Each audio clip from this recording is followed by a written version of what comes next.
जैसा कि आप जानते हैं, ठीक एक साल पहले लखीमपुर खीरी में कई किसान मारे गए थे, हत्याकांड हुआ था, जिसमें बिल्कुल साफ सबूत था कि मोदी सरकार के एक मंत्री के बेटे उस संयंत्र में शामिल थे।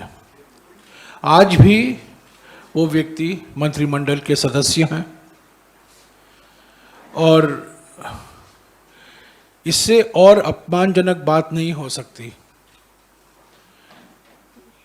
कि जो किसान काले कानून के खिलाफ आंदोलन चला रहे थे उनको जानबूझकर मारा गया और आज भी जो दोषी हैं वो मंत्रिमंडल के एक सदस्य हैं। आज भारत जोड़ो यात्रा में मैसूर ज़िले में किसान के संबंधित मुद्दे उठाए जा रहे हैं।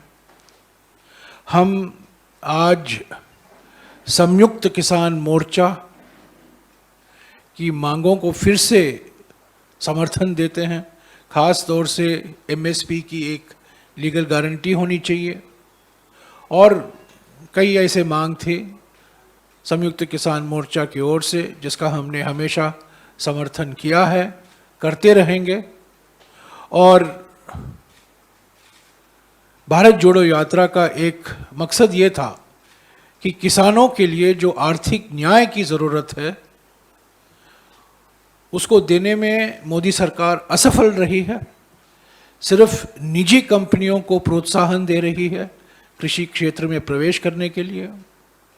जो सार्वजनिक नीतियां हैं, जो पब्लिक इंटरवेंशन है, एमएसपी हो या एफसीआई से खरीद हो, प्रोक्योरमेंट हो, उसको कम किया जा रहा है, घटाया जा रहा है ताकि प्राइवेट कंपनियां कृषि के क्षेत्र में उनकी भूमिका बढ़े। ये हमारे देश के लिए बहुत चिंताजनक बात है।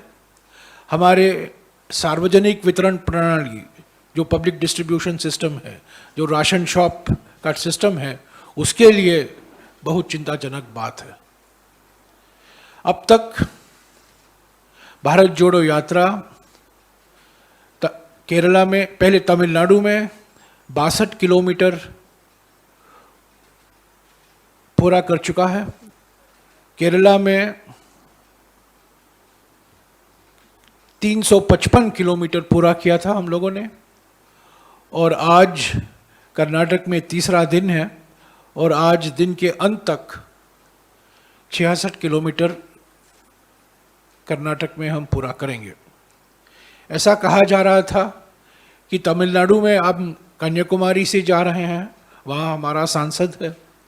उसके बाद हम केरला में आ रहे हैं जहाँ हमारा संगठन मजबूत है। अब कर्नाटक में आइए जहाँ बीजेपी की सरकार है, तब असली चुनौती आपको देखने को मिलेगा।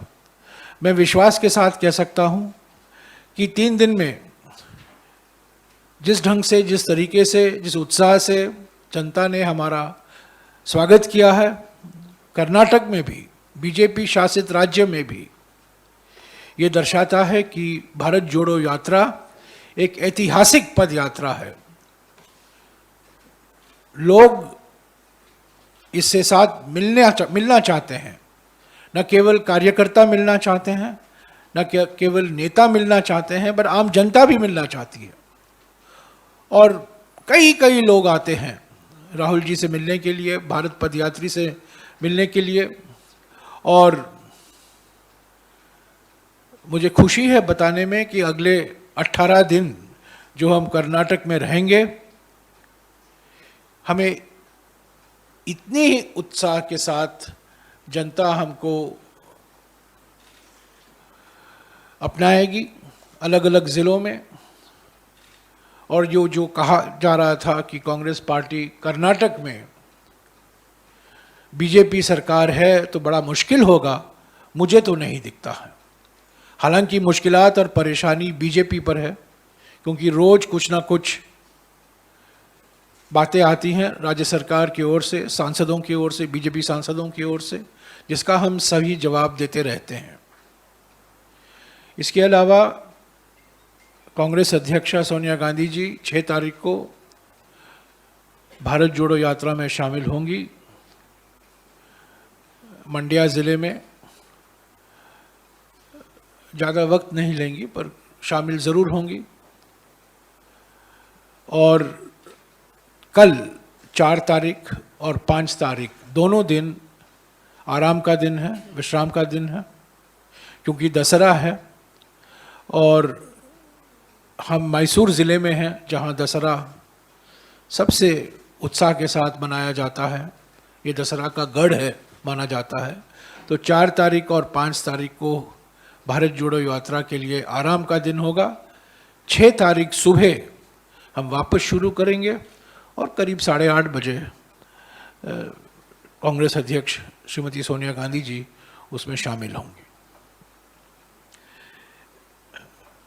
हो गया? Should I release?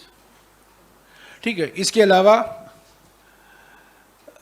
आज हम एक ऐप रिलीज कर रहे हैं जो आपके एंड्रॉयड फ़ोन पर आप डाउनलोड कर सकते हैं। प्ले स्टोर में जाके आप भारत जोड़ो यात्रा, भारत_जोड़ो_यात्रा अगर आप क्लिक करें, उसको दबाएं तो आप इंस्टॉल कर सकते हैं। और ये ऐप, इस ऐप से आप यात्रा कहाँ जा रही है आप देख सकते हैं लाइव, जो अभी भारत जोड़ो यात्रा इन पर आपको देखने को मिलता है। आपके मोबाइल पर भी देख सकते हैं इस ऐप के द्वारा। अगर आपके इलाके के पास भारत जोड़ो यात्रा आ रहा होगा तो उसकी जानकारी भी मिलती रहेगी, आपको अपडेट मिलता रहेगा। आप एक डिजिटल भारत जोड़ो यात्री भी बन सकते हैं। आपके इलाके में आप चल सकते हैं 1 किलोमीटर 2 किलोमीटर और आपको एक सर्टिफिकेट दिया जाएगा कि आप भारत जोड़ो यात्रा में शामिल थे। तो ये एक एक्सपेरिमेंट है लोगों को पब्लिक पार्टिसिपेशन के लिए।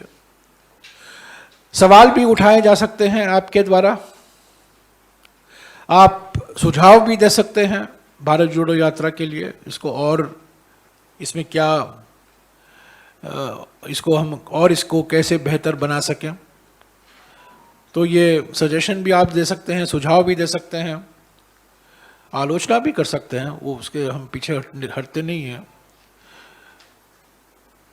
और अपडेट आपको हमेशा मिलता रहेगा। तो प्ले स्टोर में अगर आप जाएं, भारत_जोड़ो_यात्रा, आपका नंबर पूछेगा, बाद में एक OTP कोड आएगा और आप इस ऐप को मुफ्त में इंस्टॉल कर सकते हैं आपके एंड्रॉयड फ़ोन पर। और भारत जोड़ो यात्रा के बारे में सब कुछ जानकारी आपको हासिल होगी। अभी भी था हमारा वेबसाइट पर, आपको ये सब मिलता था, फ़ोटो मिलते थे, भारत जोड़ो यात्रा कहाँ है, क्या कर रहा है, ये सब जानकारी, और लाइव टेलीकास्ट भी हो रहा था। पर ये ऐप के द्वारा आप थोड़ा और भी अनुकूल होगा, आपके लिए सुविधाजनक है ऐप। तो आज ही हमने इस ऐप को रिलीज़ किया है। तो मैं उम्मीद करता हूँ कि आप लोग अपने फ़ोन पर ये ऐप इंस्टॉल करेंगे।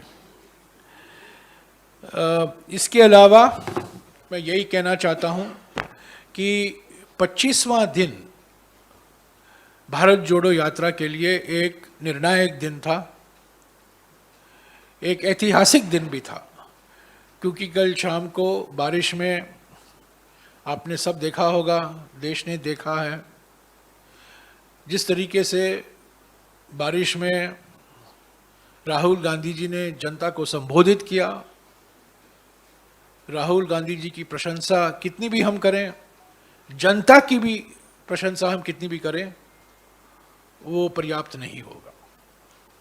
वो एक ऐतिहासिक क्षण था और मेरे लिए इन 25 दिनों में अगर एक निर्णायक दिन कहा जा सकता है, एक डिफाइनिंग मोमेंट कहा जा सकता है, ये कल का क्षण था जो मैसूरू में जब भारी बारिश में राहुल जी ने जनता को, बहुत बड़ी जनता क्राउड थी वहाँ, भीड़ था, और वो लोग सब सुने, भीगे और सुने और सुनते रहे, और उनकी भी हमें प्रशंसा करनी चाहिए।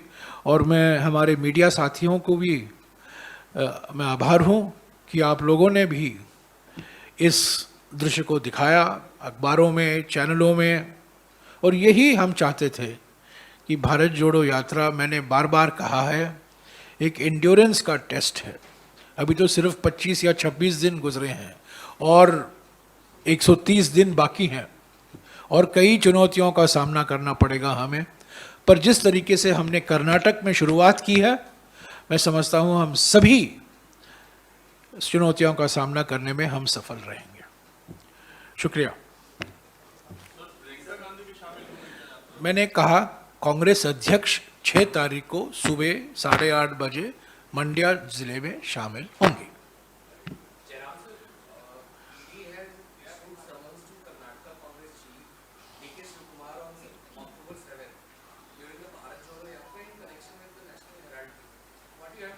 It's not surprising. It's not surprising. The politics of vendetta continues, and every effort will be made by the Modi government, by the Bombay government, which is a puppet government, to derail and disrupt the Bharat Jodo Yatra. But we are not going to be derailed, we are not going to be disrupted, we will continue.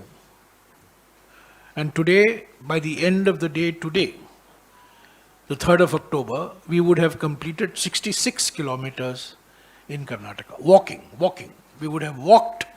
The distance covered is more, but the actual walking is 66 kilometers by the end of the day today. Tomorrow and day after are rest days because of Dasara, and we happen to be in the district which is the home of Dasara celebrations.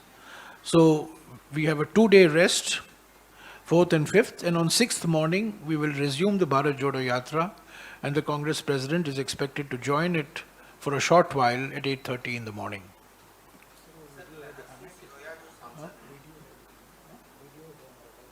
हाँ, एक video देख लीजिएगा इस app के बारे में। दिखा दो यार, 1 मिनट 2 मिनट का वीडियो। ये यहाँ आएगा, लाइट बंद कर दो यार, थोड़ा 2 मिनट का वीडियो बस।